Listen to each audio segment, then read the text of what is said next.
for Your Excellency. And may I also ask you to invite His Excellency, the Right Honorable Prime Minister. Thank you. Thank you, Ali. Good morning. I have a problem with my voice, but I hope today it will cooperate. Right Honorable Raila Odinga, former Prime Minister of the Republic of Kenya, the Honorable Adan Bare Duale, Cabinet Secretary for Environment, Climate Change and Forestry, and the Honorable Alice Wahome, Cabinet Secretary for Lands, Public Works, Housing and Urban Development. I'm told Professor Ibrahim, who is the Assistant Minister, Technical Affairs, Minister of Housing, Utilities and Urban Communities of the Arab Republic of Egypt, has also joined us virtually. I want to also recognize Ambassador Sultan, who is going to be our host soon, my sister from Eswatini, and all distinguished delegates, ladies and gentlemen. Good morning once again. Let me start by saying that I'm happy to be part of this important event where the continent of Africa has joined hands to address a global challenge which we are all aware of, the climate change, which is directly impacting on our lives and more pronounced among the poor, women and children. I wish to take also this opportunity to welcome you all to Nairobi for this important event. Thank you for honoring our invitation. We are gathered here today because of the significant role that the collaborations and partnerships in our countries play in accelerating climate financing needed to deliver on the goals of the Paris Agreement and to drive sustainable, inclusive and resilient development and growth. As we are all aware, climate change continues to present a major threat to the long-term growth and prosperity, with adverse impacts on the fiscal sustainability and economic well-being, especially for developing countries like ours in Africa with limited financial resources. So apart from the direct impact and effects of the climate change, it's also putting a serious strain on our past and our budgets, and as Honorable Duale has just mentioned, and the others before, that we spend a huge chunk of our budgetary provisions in trying to mitigate and address the impact of climate change. And so it is important to address it before, so that we don't end up at the point where now we have to spend so much money to mitigate the same. The impact of climate change and its related response actions have direct effect on our fiscal position by lowering revenues and increasing public spending, and hence a lower envelope of public investment and public goods provision. As climate-field risks intensifies, losses and damages due to insufficient adaptation responses and a sinkhole of financial protection are a fast emerging major macroeconomic concern for climate vulnerable economies like ours.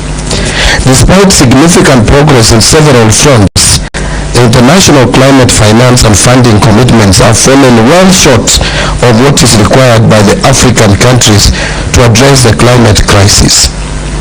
Ladies and gentlemen, I am cognizant of the many efforts in the past geared towards improving adaptive capacity and building resilience at global, regional and national arenas.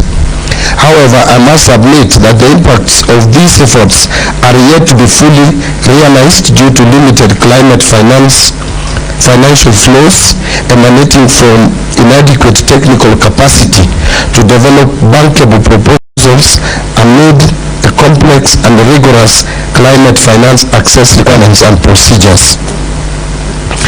Our people from across the continent are today more deprived in both economic and social realms due to adverse impacts of climate change and disasters which have increased in frequency and scale not only in the recent past but also at present, threatening environmental sustainability and ecological balance.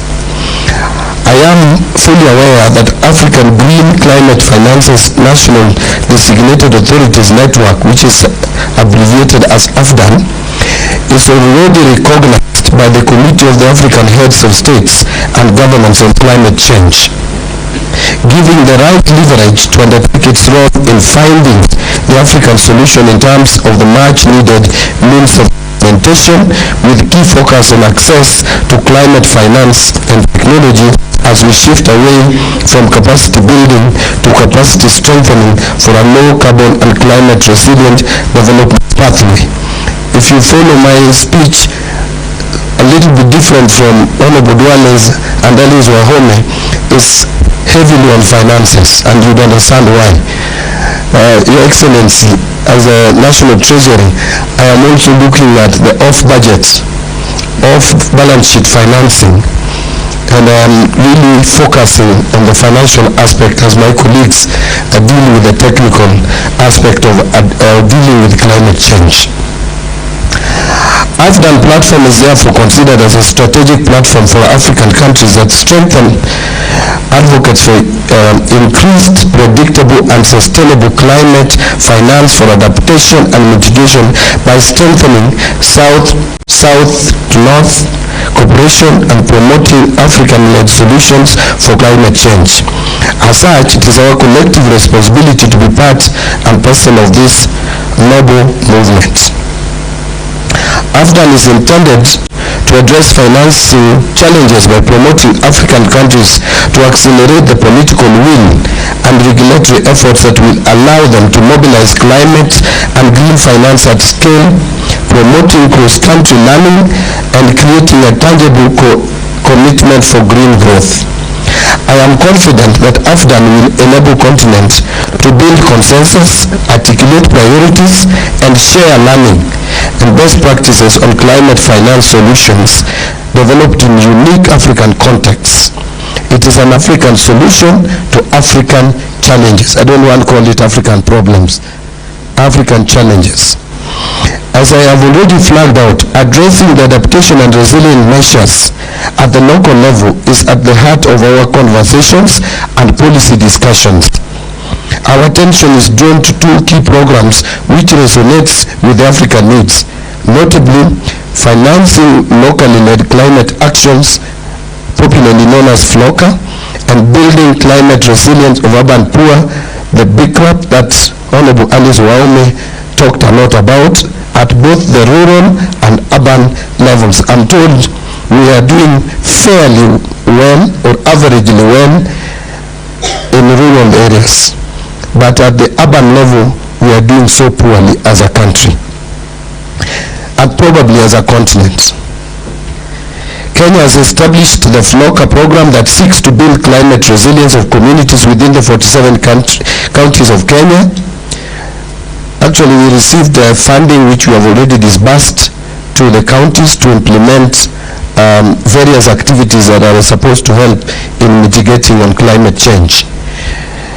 These are the initiatives that we need to employ upon to ensure that Africa is prioritizing locally led solutions to its challenges on climate change.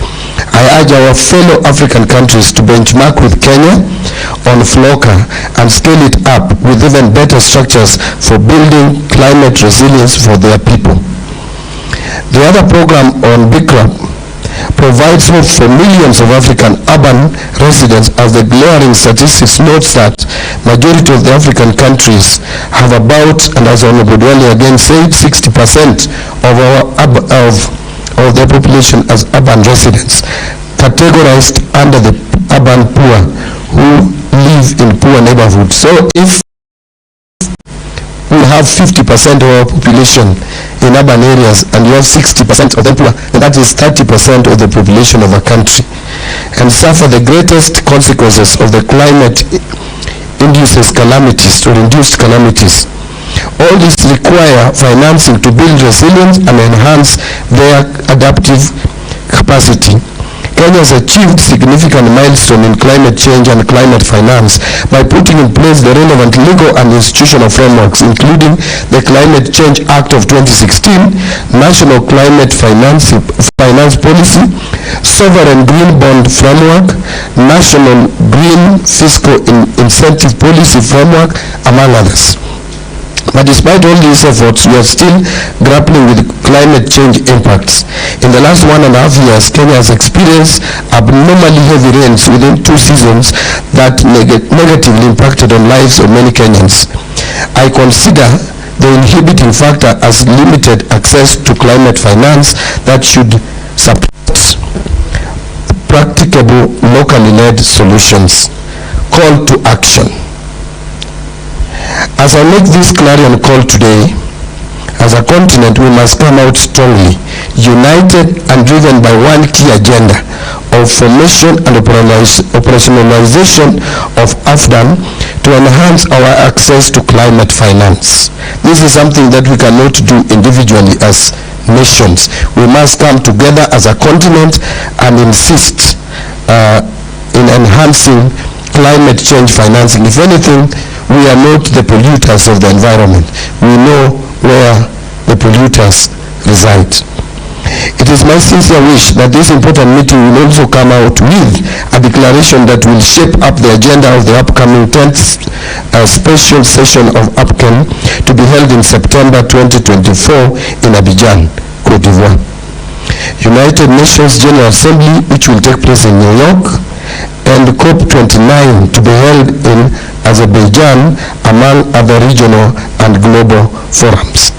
As I conclude, Your Excellency, allow me also to mention something about you, which my colleagues have said, but just as a matter of emphasis. Honorable Dwale and I have worked with you very closely. I've actually worked with you more closely than anyone else, and I continue to still work with you because I'm still a member, very strong member of your party, which you lead. I hope I will soon join the council of elders of that party, having resigned from the position of the national chairman. I know your position and stand on environmental issues.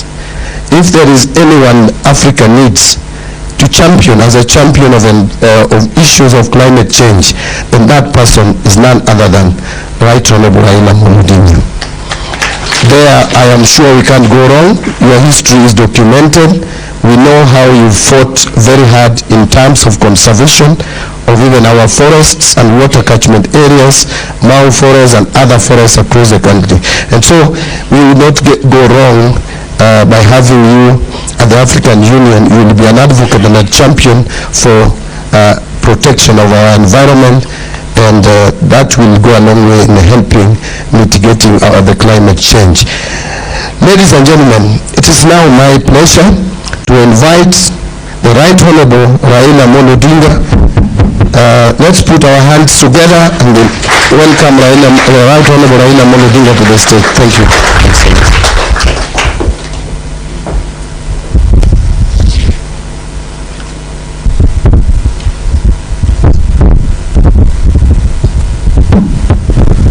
You may be seated.